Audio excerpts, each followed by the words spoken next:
Nowadays, filters run the gamut.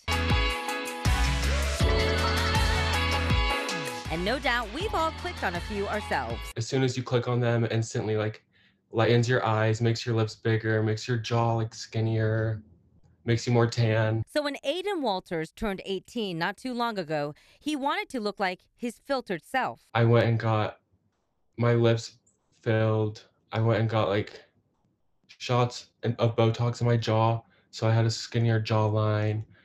I got Botox under my eyebrows to make them raised more. Doctors at the Cosmetic and Plastic Surgery Center of Columbus say they see patients like Aiden often.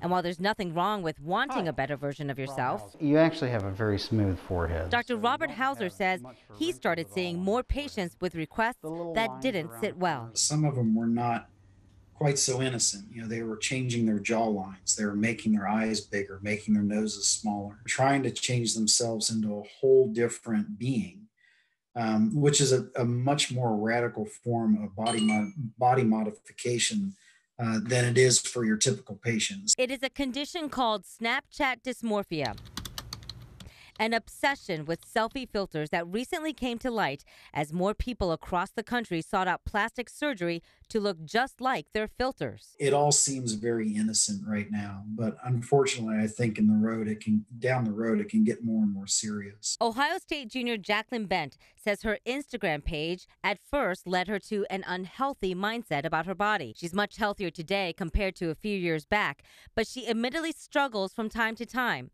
And the filters don't help. I feel like there's a big pressure on women and men in society just to look a certain way on social media, because social media really is a highlight reel. And I think that's something that we need to get away from because it's not real life. Dr. Hauser is also sounding the alarm as kids younger and younger get their hands on apps filled with filters. So you give your 5-year-old a fun little game to cut somebody's nose off. Next thing you know, they're 10 years old and they want a rhinoplasty.